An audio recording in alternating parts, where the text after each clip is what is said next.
Allah is my heart's speech, your mercy is what I beseech. Keep in my heart your remembrance, and in your deen allow me to advance. Help me in my quest, permit me to pass the ultimate test. Help me in my quest, permit me to pass the ultimate test. السلام عليكم ورحمة الله وبركاته. بسم الله الرحمن الرحيم. الحمد لله وكفى وسلام على عباده الذين اصطفى لا سيما المصطفى صلى الله عليه وعلى آله وصحبه وسلم تسليما كثيرا. Dear brothers and sisters, welcome once again to a new edition of your program Ask Huda. And also tonight we have a special guest, Sheikh Yusuf. Thank you so much for joining us. It is a great pleasure to have you. My pleasure. Barakallah fikum. Let's continue what we started last time. Particularly, let's seize this opportunity to give a chance to the reverts, the new Muslims, and those who are thinking about entering in the religion of Allah subhanahu wa ta'ala and becoming Muslims, to present their questions directly to Sheikh Yusuf. Inshallah, he's an expert in this regard. We have a couple of pending questions. Rima from Oman, these questions I'll be happy to answer, inshallah azza jal. She says, if I recite a few verses of a long surah during the prayer without completing the surah, is that all right? Yes, it is all right. As a matter of fact, what is required in the prayer, in rukn, a pillar, the prayer is invalid without it, is to recite Surah Al-Fatiha, the opening of the book, in every single rak'ah, whether the prayer is fard or voluntary, day or night prayer, loud or silent prayer. The Fatiha must be recited in every single rak'ah. Then it is a sunnah, it is a prophetic tradition, to recite in the first and the second rak'ah, in every prayer, whether it's fard or nafl, to recite either a chapter or chapters or verses, or at least one single verse of any other surah, providing that the verse has to have a complete meaning. So it is not befitting to say Alif Lam Mim or Alif Lam Mim Ra, even though it's a verse, because to the audience, to you, it did not give you a complete meaning. Or is it sufficient to say Kalla, Nay, which is presented in many verses? You have to recite a verse, the least is recite a complete verse that gives a perfect meaning. Abdullah from Kingdom of Saudi Arabia said, if I recite a verse from one surah during a rak'ah without completing the surah. So the question from Oman and from Saudis are related to each other. And then during the next rak'ah I recite another surah, is that allowed? Yes, it is allowed. There is also a common thing where people think that if I recite a chapter before or after another chapter in the Quran, there is a problem. Such as if he recites in the first chapter, in the first rak'ah, Surah Al-Ikhlas, then according to what they think, that he must recite a following chapter, 113 for instance, Surah Al-Falaq, or 114, which is Surah An-Nas. And he cannot go backward. He cannot recite Surah Al-Lahb or An-Nas. That is not true. They call this tankis, and there is a misunderstanding. And tankis is to put something upside down. And that is pertaining reciting within the same surah backward.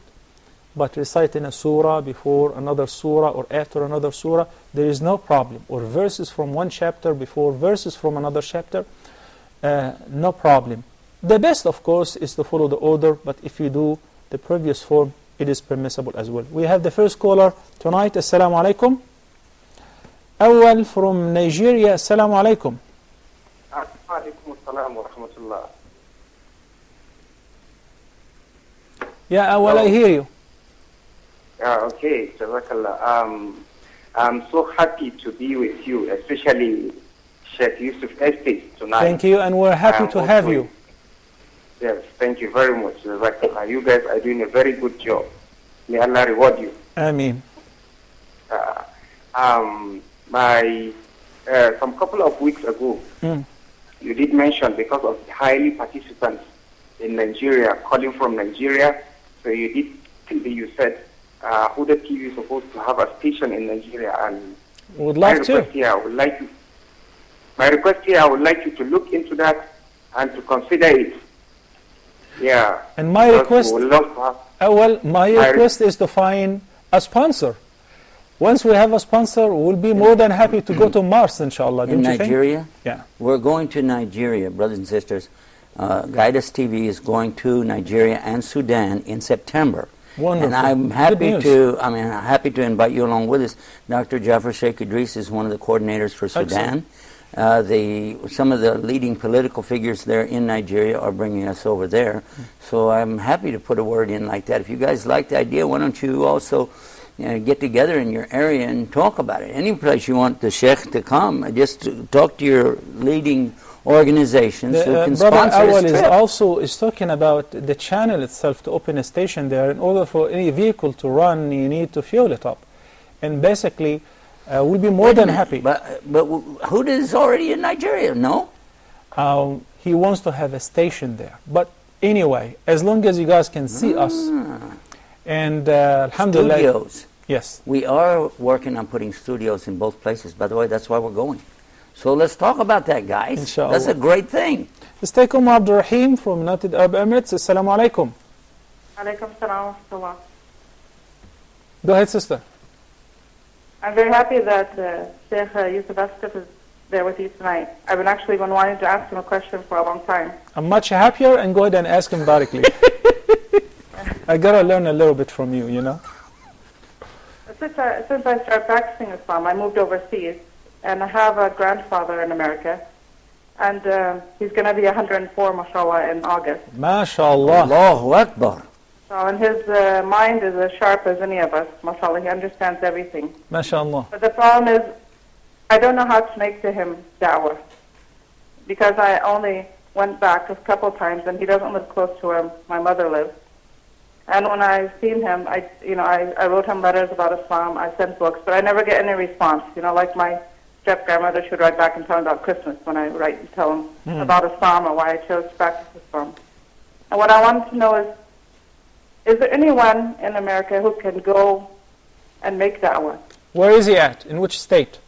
He's in Pennsylvania. Pennsylvania. What part of Pennsylvania? Pennsylvania is nearby. He's in Clark Summit. It's part of Scranton. Scranton, he's on the east side. All right. Take the number from the control. Yeah, first of all, there's something anybody can do right now. If you have a similar situation to what our sister just mentioned, let me give you a general answer as well. And that is, I have two websites for this purpose. One of them explains what is Islam exactly. It's called What's Islam. Now, this is not what is Islam, so be careful. It's whatsislam.com. The other one is called Converts Reverts. Converts Reverts is videos of people like you and I telling our story. And we've got about 40 or 50 of them on that webpage. You can just, from all over the world, not just from the United States either. So what I would suggest you could do right away, now, is wait till the show's over. And then go to whatsislam.com and listen and watch what's going on there. Then the next thing to do is go to Converts Reverts, make notes of the ones that you want. I want him to see this one or that one and so on. You can download those. Then the third thing is go to tubeislam.com, and you'll notice that on the left side of the page, the first referred video is What's Islam. So you can actually give a link to it right there and let somebody watch it right away. I don't know. That's what you could do now. If you want to leave your name and number with the folks in the control booth and stuff, we can follow up with that. Okay, let's follow up on that after taking several calls. I've been with you on the line. Abdul Rahim and Ali from Canada. We'll take first Abdul Rahim. Assalamu alaikum, Abdul Rahim. Alaikum salam. Oh, that is Abdul Rahim. Thank you. You got the answer. And if you want to leave your number in the control or his number in Pennsylvania, that's fine. Or also you can collect the Sheikh's number, inshallah. Ali from Canada. Assalamu alaikum. Wa alaikum salam wa rahmatullahi wa barakatuh. Sorry for keeping you for so long. I'm fine. How are you doing? Great, alhamdulillah wa shukrullah. Okay. Assalamu alaikum again to both of you, our eminent Muslim scholars. May Allah give both of you long, healthy life and give us all Jannatul Firdaus al-Ala. Ameen. Ameen. Ameen. I just want to ask one question regarding Osama, who was assassinated a few days ago, Yeah. when others of non-Muslims want to see our point of view, how should we talk to them on this issue, keeping in mind that terrorism as well as hurting or killing others is totally prohibited in Islam? Correct. Okay. Jazakallah khairan, Ali. Thank you so much. Okay. Let's tackle this question right away. It's an important question. First time to be presented here. I would begin by saying myself that in Islam we rely on evidence. And I believe also according to the international law, you cannot just accuse somebody with anything unless if you have a solid proof. And any person is innocent until it is proven otherwise. So when somebody pops up and says, I allow killing civilians or targeting civilians who are innocent, who have not done anything, including Muslims and non-Muslims, in this condition I say you're wrong. And all Muslims and Muslim scholars will say you're wrong because the Quran talks about entirely the opposite. But mere allegations and somebody says that this person did this or that is not sufficient. We are all as Muslims in the US, in Europe, everywhere who've been accused falsely. Just a few days ago, a British airline was taken off from Cairo airport, and 2 passengers were reciting their supplication. And they're British, by the way, British citizens. So another passenger notes that they're Muslims, making their invocation look like Muslims. You call on the captain and he insisted. You mean like Subhanallah, the Sakhar, Perhaps. something like this? And the captain insisted that they should be evacuated from the plane because of their look. According to the 9th article of the Human Rights Resolution, which everybody agrees to, with that it is everybody's right to believe in and practice, singular or in groups, in plurals, public or in private, their religion, whatever faith they choose. So it has become very popular. In the latest Imam meeting, which I believe it was in North Carolina last week, 2 Imams were taken off the plane because of their look. They look like Muslim preachers. They didn't make any prayer. They didn't look our brothers who have prayed at the airport in coming from Minnesota 5 years ago. 5 of them were arrested because they prayed at the airport. So we don't want to fall into the same pit. We cannot generalize, but we say specific rules. Somebody who said to the haram halal or the halal haram or oppose what's mentioned in the book of Allah subhanahu wa ta'ala, we're against him. We disown him. We disassociate ourselves from him. But based on what we hear from him personally, not false allegations and accusations. Otherwise, we are all as human beings make errors and commit mistakes. We have to look into that. Allah subhanahu wa ta'ala has the vast forgiveness and mercy. He forgives every sin when the person recognizes his sin and repents unto Allah subhanahu wa ta'ala. If we're talking about terrorism, then we have also to keep in mind that there are a lot of countries which are practicing terrorism directly against civilians, wiping out nations, killing hundreds of thousands of people. Whether these countries, non-Muslim countries, superpower, or some Muslim leaders who are killing their own people. So we should not single out single case. Rather, as believers, we should set the rule as Allah subhanahu wa ta'ala stated. Sheikh Yusuf, I'll let you address this, but I was told that we have to take a short break and we'll resume inshallah.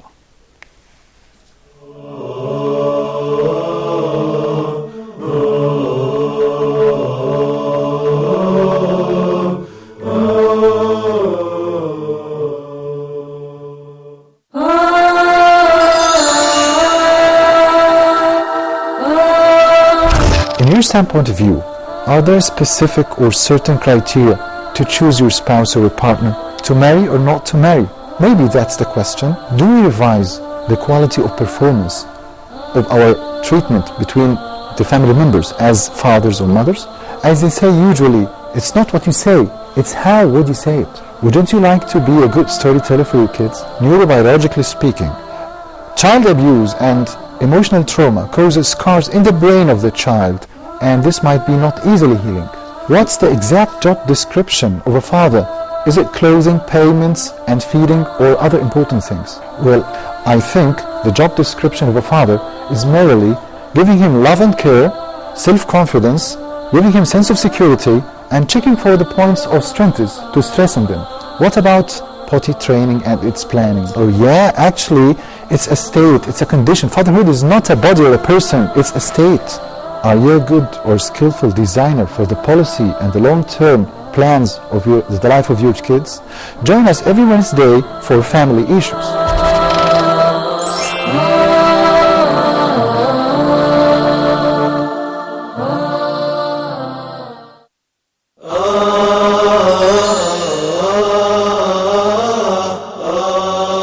Please, brothers and sisters, in particular brothers, husbands, divorce is the last resort. Even when I was given the topic, the art of divorce, I was thinking, why are we talking about a divorce? As they say in management, do you take serious decisions when you are angry? No one is taking a very serious decision in his life, maybe in his business, while you are angry. A divorce happening every 6 minutes. We are not talking about enjoying the divorce, but we are talking about certain steps to be followed in order to avoid divorce or minimize the possibility of divorce or minimize the consequences of divorce. Any divorce taking place have many ill effects. So we would like to minimize those ill effects.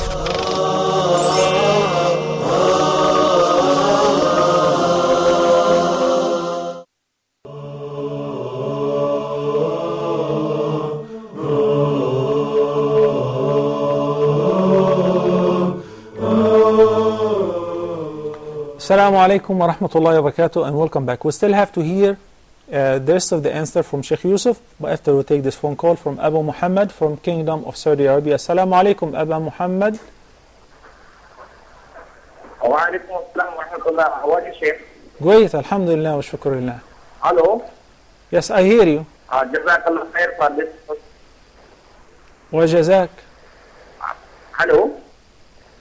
I have one question, Sheikh. Actually, exactly 2 years back, we went to India. I went to India with my family, okay?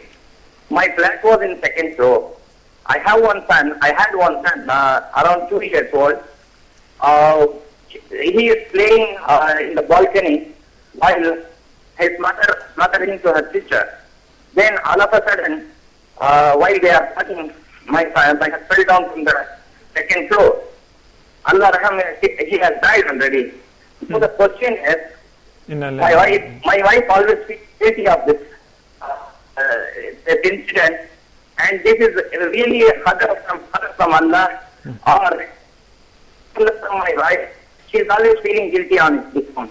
May Allah have mercy on him. Okay, inshallah we'll answer you, Abu Muhammad. First of all, Sheikh Yusuf, the pending subject we were talking before the break, what do you think about it? Well, when we talk about the death of Osama, this is something that a lot of us anticipated long ago. On our website, islamnewsroom.com, I reported his alleged death, which was, I believe, in September of 2003 or something like that. That's what they said, yeah. If I got the then dates 2008, right. They said once again. Again, yeah, we've heard these statements like that. Now, this one is a little different, though, because it comes, I guess it's coming from the government itself, saying that the military has killed him and they have taken him out to sea because something about the Navy SEALs had to get back to the ship, and they took the body there as a proof, and they had taken some samples to get what they call the DNA. Yeah. To be sure. There is a list of controversies in the story, even the statements of the White House. But if we go back, you started out something beautiful when you said about evidence. Yeah. Like if we don't have evidence for the crime that supposedly was committed and we don't have evidence that he's dead, okay, that's number one, talking about evidences. Then there's also these theories and underlying suppositions that people have come up with on both cases again. I prefer to say what a real scholar might say, Allahu A'lam. and say that, if, as you said, if a person did so and so, he's wrong, he may go to hell forever for this. Yeah. And if a person was killed innocently, regardless if it was Osama being innocent or the people that he supposedly killed, whoever, the innocent ones, we ask Allah to accept. Yet we do have very solid evidence that Israel is practicing typical terrorism, killing innocent people. We have great evidence that the invasion of Iraq was baseless, was without any proof. Lately, The Independent published that there was an agreement between the PP and Chevron and other companies with regards to dividing the cake of the oil and so on. We don't want to talk about that. We just want to talk about one thing. We need to look at the bigger picture. In order to block any violence, we have to uproot it. Some Muslims get angry with me because of my position on this subject. But I say, when they talk about how many Jews may have been killed in the Holocaust, some people will say 6 million, some say it says only 30,000, and like that. If one Jew was killed, that was too many. Correct. If one Muslim was killed, and an innocent Muslim, of course, this is too many. If one single Christian was killed, innocent Christian, in the World Trade Center, all of this, absolutely. So, but I already have this feeling before I come to Islam. And when I come to Islam, here in Surah Ma'idah, it's very clear. Yeah. If anybody takes an innocent life, it says, though they killed all humanity. So I'm totally for the idea of investigating and really getting evidence on these guys. Whoever this group or individuals are doing these things, they should be brought to justice. At the same time, I want to do what you said, and that is to have solid evidence before I make accusations and go public with statements. There's one more thing that before we wrap it up, which is we entirely object and disapprove to the way that the body of a human being is treated like that, particularly when he claims to be Muslim, because throwing the body of somebody in the ocean or the sea is just, we believe that this is really nonsense. Why? Okay, but I saw immediately when this came out, I saw that it said that they had some Islamic cleric on board, and it was all done according to Islamic law. And I said, I've only studied 20 years, but I never heard anything like this. Correct. Not even the an Prophet opinion. ﷺ, upon finishing the Battle of Badr, there was 70 bodies of the Meccan pagans, his enemies, who came. Actually, he did not go to their country. Rather, they came to invade his country to kill him. Yet, when they were killed, dead enemies. Yes. Okay. He buried them. He did not leave their bodies in the open. They cut into the dirt and they put them down just like anybody else. He did not mutilate their bodies. He did not take pictures of them. Rather, he honored the dead body. Once the Prophet ﷺ was sitting and there was a funeral of a Jew. Okay. Then he got up. He stood up. So they said, "Why are you standing up?" He said, "It's a deceased passing by. Somebody died." They said, "Oh no, he's a Jew." He said, "Isn't it a soul? Isn't it a soul of a human being?" See, that's how I feel. That's exactly how I feel. Now, even before I came to Islam, I had these same feelings that a human being is a soul. And regardless, even people did bad things, we still, after they're dead, you don't slander them, you don't talk about them, you just let it go. Correct. Person is dead, they're dead. Yeah. And it's not right. Well, there's just things death, to address you just had in a this caller regard. asking about Jazakallah this. khairan, thank you so much. And Abu Muhammad from Kingdom of Saudi Arabia lost his son when they were on a trip to India. He fell off the balcony, and his mother feels guilty for that. Even though we understand she shouldn't. No, she should not. No. I understand it though, because I've had things happen in my own family. And I know how you can feel guilty, but this is shaitan. Shaitan is doing this because he wants you to despair. He wants you to have the wrong idea about Allah. You say, "Oh Allah, why you did this?" Don't do that.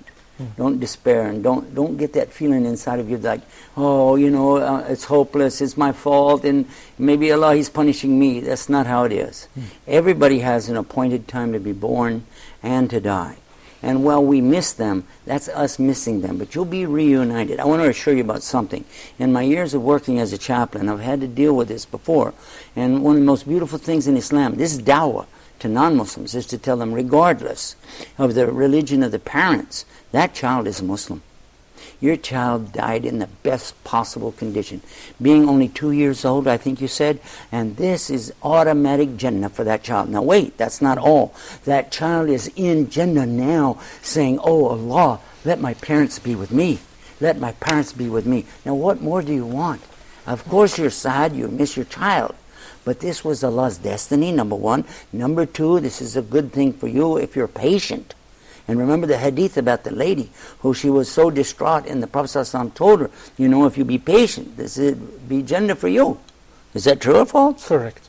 So, I don't know, Sheikh, take it there away. are a couple of things. First, the guilt feeling due to the fact that she was not really supervising the child in the best way, or she feels that she had a shortcoming on her side.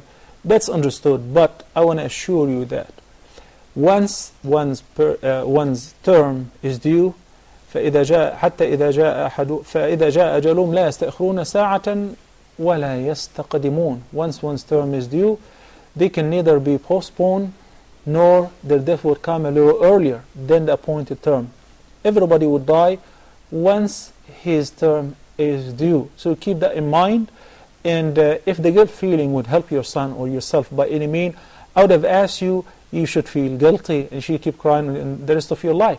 But the fact is that patience would benefit you personally, inshallah Azza Jal. Second, occupy yourself and your time with asking Allah for forgiveness and praying for your son, doing some good deeds such as charity and give him the reward for that. And since he was a child under the age of puberty, inshallah he's destined to heaven according to the hadith. So may Allah give you patience and may Allah make you join your son and the entire family, inshallah, in the hereafter in Jannah. Ameen. Ameen. Okay, Jazakumullahu khairan. We do have some serious questions pertaining divorce, particularly if a woman was divorced more than 2 times, the third time. Allah subhanahu wa ta'ala said in the Quran, الطلاق مرتين. Some people, when they talk about divorce, they think that the divorce is 3 times.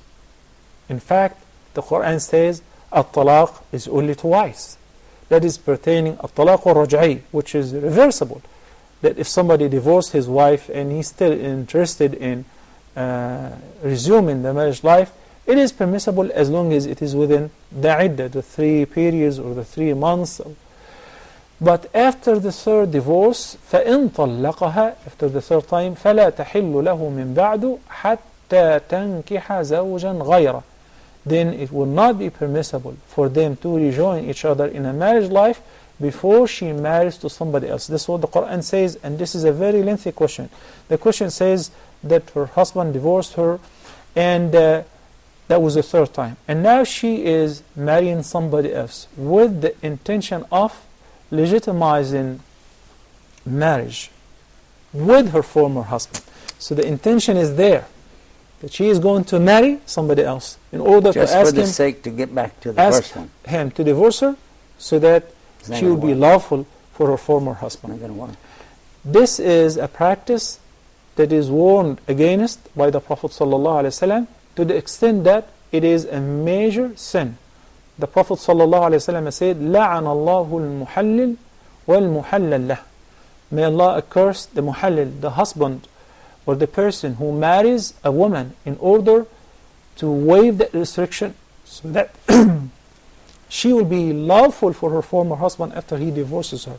If it is all engineered and pre-planned, then the second marriage is invalid and the third marriage is invalid, and all the parties are being accursed by Allah subhanahu wa ta'ala. She specified that it is her intention, so she did not tackle the man that whom she is married he doesn't to. know. If he doesn't know, he's not blameworthy. But if they both know, the marriage is invalid, and accordingly any consequences or any ahkam that may be built on that are invalid excuse me, as well. So before the wife should ask her husband for a divorce, and before the husband should utter the word of divorce, they should understand that this word is serious, whether you mean it or you don't. You mean to divorce, or it is just a threat, even if it is a joke. This is one of the things which, once it is uttered, it counts. And you cannot withdraw it. You cannot retreat it. You cannot say, well, I did not mean it. We'll continue after this phone call. Assalamu alaikum. Nasir from Pakistan. Assalamu alaikum. Alaikum assalam. Assalamu alaikum, Sheikh. Wa alaikum assalam wa rahmatullahi wa barakatuh. It's nice to have both of you. I love you both for the sake of Allah. حبك الذي أحببتنا فيه. Thank you so much. May the one whom you loved us in his sake love you as well.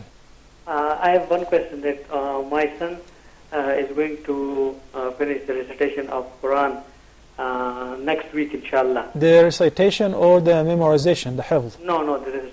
Okay, the tilawa, okay. I want to celebrate this according to Sunnah. So how I will celebrate this?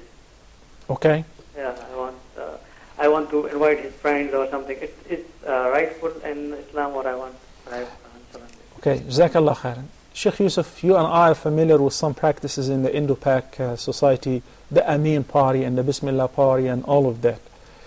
When somebody finishes the recitation of the Quran, they throw a party and so on. Big party, sometimes bigger than they would throw if they memorized it. Correct. And also, they witnessed a wedding in Pakistan some years ago. At the wedding, as they were going to the car, they held the Quran over their head all the way over, and then they told me they'll put that in a bag, a plastic bag, and then they will put that plastic bag up high in a place and keep it all the time so they won't get a divorce. And I said, oh my God, where is this?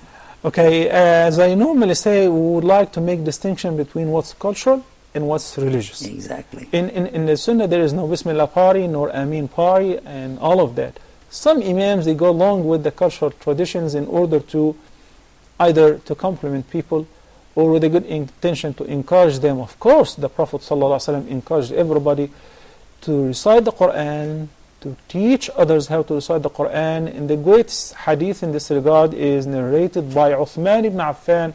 May Allah be pleased with him. In the sound hadith, he quoted the Prophet ﷺ as saying, خَيْرُكُمْ مَنْ تَعَلَّمَ الْقُرْآنَ وَعَلَّمَهُ. The best of all of you is the one who learns the Quran and teaches it to others. And the Prophet ﷺ furthermore stated that for every person who recites one letter of the Quran gets one word multiplied by 10 and so on, etc., etc. By the way, this is a good time to put a commercial in for Correct Your Recitation right here on Huda TV with none other than Dr. Muhammad Salah, who will be saying that in the beginning of every program. خَيْرُكُمْ مَنْ تَعَلَّمَ الْقُرْآنَ وَعَلَّمَهُ. جزاك الله. Now you owe me. But brother, I don't, thank you so much. I do recommend practicing those cultural practices. So if your son, alhamdulillah, finished the recitation of the Quran and you buy him a gift, or you compliment him and your family members do likewise, that's perfectly fine. Specifying a Bismillah party and an Ameen party and all of that, and making it as a tradition or as a prophetic tradition, I'm afraid we're going into an area of deviating from what the Prophet ﷺ prescribed. And most of the bid'ah are being invented in the deen. Somebody might say, but it's a good thing. I know. And what if they decide to pray Maghrib 4 rak'ahs? Don't you think it's a good thing? I'm doing extra. We have to stick to what the Prophet ﷺ taught us and enroll him immediately after learning how to recite the Quran in a hifz program. If you cannot accomplish the hifz of the entire Quran, then a part of it. We have another phone call. Assalamu alaikum. Ummul Khair of Nigeria. Assalamu alaikum. Wa alaikum salam wa rahmatullah. How are you, sister? Fine, thank you. How are you, Sheikh? Alhamdulillah wa shukrullah. Thank you. You cannot believe that I'm waiting a whole year to call you. I'm sorry, can you say that again, please? Say hi to Mr. Sheikh Yusuf and tell him that I'm waiting for a whole year to call you. Inshallah. I heard you were going to Nigeria too, inshallah. Yeah, that's true. We are, inshallah. I'm calling to have the number of Sheikh Yusuf. Can I? Yeah, what we'll do, I'm going to give you everybody the email right now, so make the note so you'll remember. My name is spelled with 5 letters, Y-U-S-U-F, and then put the @ then guide, GUIDE-US.TV. That's the easiest way to be in touch with me because I'm in different time zones from day to day. You'll never reach me on the telephone. Trust me, I'm always traveling. So send me an email when I can. I'll try to answer it and keep you posted. We'll also, on our news website, islamnewsroom.com, we'll tell you where we are, including today, right now. It'll show you we're here in Egypt or on our way to Doha, where we're going tomorrow. Thank you, Sheikh Yusuf. Jazakallah khairan. Everybody else, inshallah, going to take a short break, so stay tuned.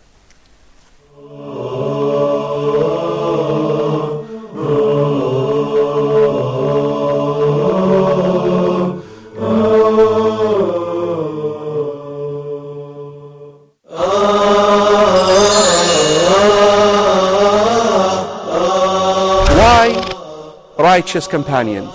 It is Islam that given us the sense of dignity. I love all of them in a way that you cannot imagine. That Umar ibn Khattab radiallahu anh would say something and the Quran would come down matching what he said. والسابقون الأولون من المهاجرين والأنصار والذين اتبعوهم بإحسان رضي الله عنهم ورضوا عنه. Just compare what you did for Islam with just one of them.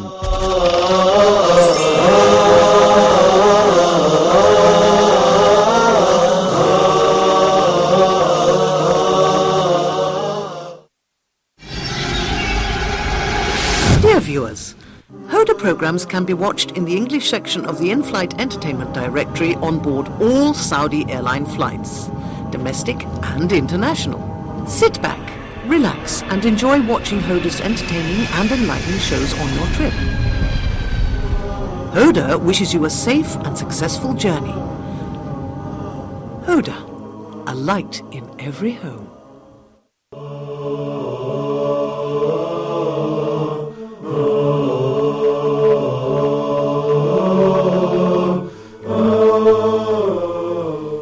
Assalamu alaikum wa rahmatullahi wa barakatuh, and welcome back. Our phone numbers are as usual, area code 002-0238-555, 248 or 249, and the email address is ask@huda.tv. Will we have the first caller in the third segment? Assalamu alaikum. Fadil, United Arab Emirates. Assalamu alaikum. Yes. Wa alaikum assalam wa rahmatullah. How are you, sister? I'm fine, thank you. Actually, I have, my husband has gone for Umrah right now. And actually he wanted to know whether he can perform another Umrah. He's already done his Umrah, but can he perform another Umrah, which usually most of the people are doing right now. I don't know. And if he can do, where is the miqat? It's like Masjid al-Aisha can be considered as a miqat, or he should go back all the way to Medina and then make his niyyah. Okay. And can he perform like for the sake of him, do the Umrah for himself, or like in what is the rulings if you are doing it for someone else? Okay. Thank you, Fadil. Jazakumullahu khairan. Akif, brother Akif from the KSA. Assalamu alaikum. Wa alaikum assalam wa rahmatullahi wa barakatuh. Sheikh, I have two questions. Please go ahead. Let me thank you all for what you all are doing and the dawah work that you all are giving all the Muslims in the entire Ummah. So may you all be blessed for that, inshallah. Alhamdulillah. My two questions are, Sheikh. The first question being, can a nikah be held in a mosque or a reception hall? Well, which is preferable? Number one. Number two, can someone give a groom a mahar? As in, would it be acceptable on behalf of the groom? Can someone give as a gift? Can somebody give the groom the mahar? You mean somebody, the father-in-law or the bride? Say my own father, for example. So he wants to assist you and you're getting married? Or am I putting you in trouble? No. Okay. As in, you sound like you're already married. No. You don't have to hide.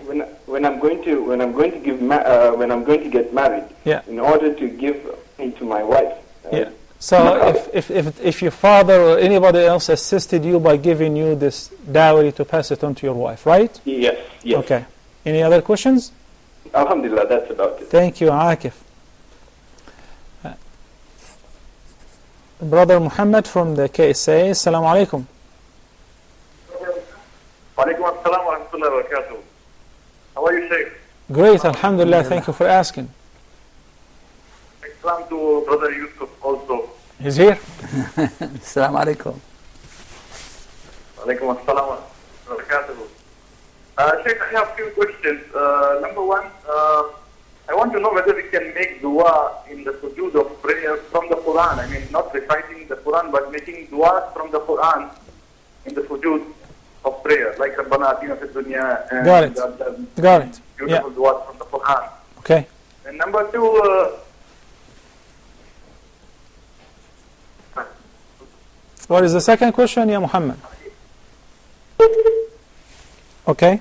Thank you. And try again. Fadil, performing Umrah after finishing the first Umrah. Is it permissible? Permissible, but not recommended. Why? Because the Prophet ﷺ performed 4 Umrahs in his life. And while he was coming from Medina all the way on the back of his ride, on the back of his camel, not in an air-conditioned bus, he knew that he's coming to Mecca. He could have done 10 Umrahs if he wanted to, yet he's only done 1 Umrah at a time. So the best is to stick to the prophetic tradition in this regard. And when I say permissible, because I cannot say it is haram, I cannot say it won't be accepted, I don't have a reference to that. But the best is to follow the tradition of the Prophet sallallahu alaihi wasallam. Particularly, if you're going to perform Umrah in Ramadan or during the Hajj, you see how much it's crowded? That's right. And there are newcomers who are struggling to perform Tawaf and Sa'i, while those who have been there for 10 days are doing Umrah on every single day. They don't even allow time for their hair to grow. We have seen it. And they talk about going to Masjid Aisha. Talk about that. As well as the miqat.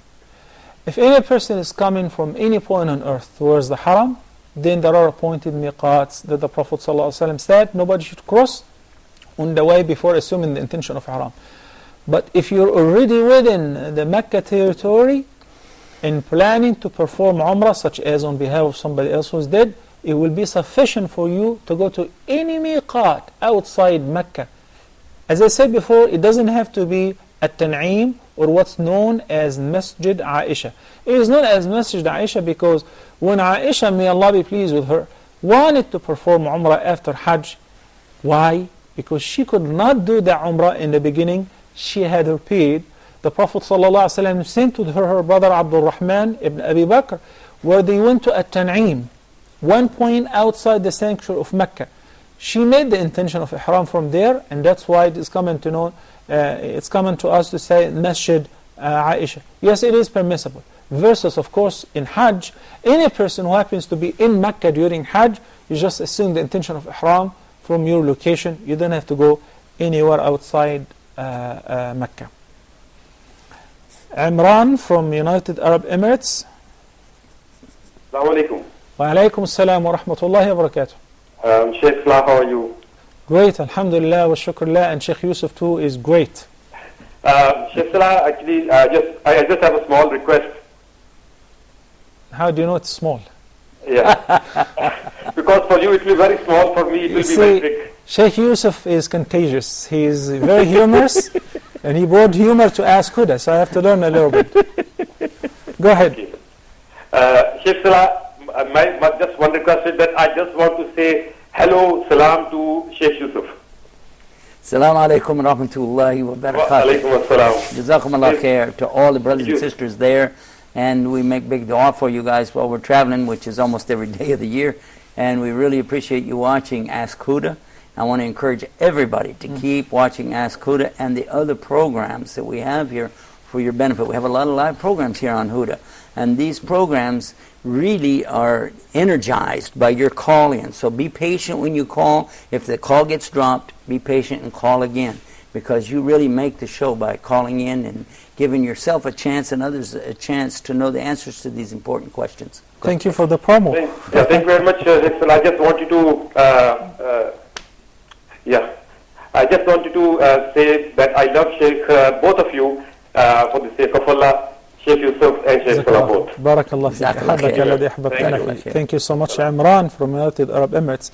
With Akif's questions, the first one is, can I perform the nikah ceremony in the masjid or in a hall? Either way, as long as adhere to the religious rules. In a hall, there is no intermingling. Women are wearing the proper hijab. There is no violation of having the band and the musical instruments and so on. That's perfectly fine. I really, Sheikh Yusuf, feel sorry when I see somebody, a grown-up man, clean shaved, with a big mustache on his face. And he believes himself he's a man. And he has his future wife half naked sitting next to him, and people ask them to kiss each other in front of everybody. What do you think of this? Well, I grew up around that kind of thing. I don't know if I had anybody in my family with a big handlebar mustache, but I was told that my grandfather used to have one, but I don't know. As far as the dress and the mustache and all, that's one subject. What is that sense of jealousy? Yeah. The sense of, this is my wife. wife. The idea of kissing in public always has been kind of difficult for me, really, to think about that. Showing one's wife flesh. Even holding hands in public. My wife says, "Why don't you like to hold hands?" I say, "I just don't like people looking at us like that." And she'll say, "We're married. I mean, come on." I say, "I don't know. It just feels, you know." So, but sometimes we do, and it's okay. She said we're married, but still, even that. How about people that are ready to do French kissing in front of everybody? Correct. Stuff like Yes. that. I mean, you Unfortunately. know, in my kids, even in front of my children, my wife would say, "Oh, you know, give me a kiss or something," or I'd be like, or I might say to her, "I'm going to give you a kiss on the cheek." She'll say, "The children are watching." The Prophet like ﷺ said, shyness, al-haya, is one of the branches of Iman. He Yes. said Iman consists of 70 Exactly. plus branches.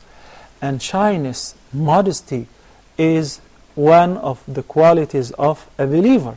It is one of the qualities of Allah subhanahu wa ta'ala.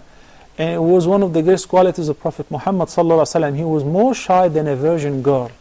Anything would turn his face That's what they said. red. Correct me if I'm wrong, that Allah is shy. Huh? No. And He loves the shyness? Is that the way it says? Correct. And the verse in Surah Al-Baqarah, the second rubu', it says, إِنَّ اللَّهَ لَا يَسْتَحْيِي أَن يَضْرِبَ مَثَلًا مَا بَعُوضَةً فَمَا فَوْقَهَا. Allah does not feel shy to give a parable or an example of a fly, because He said that let the disbelievers try to extract anything that a fly may take out of their food. Can they even create a fly or a wing of a fly? So they say, well, we're talking about a fly. Well, Allah does not feel shy talking about that, because this is one of His creatures. Religion is so beautiful, and knowledge of the deen is the most beautiful. Allah subhanahu wa ta'ala said in Surah Fatir, إِنَّمَا يَخْشَى اللَّهَ مِنْ عِبَادِهِ الْعُلَمَاءِ. Verily, those who fear Allah most amongst His servants are those who are knowledgeable about Allah subhanahu wa ta'ala and about His deen. May Allah make us all amongst them. Ameen. Even though we ran out of time, but there is only one question from Muhammad, which is making dua in sujood by reciting verses which are in the form of dua.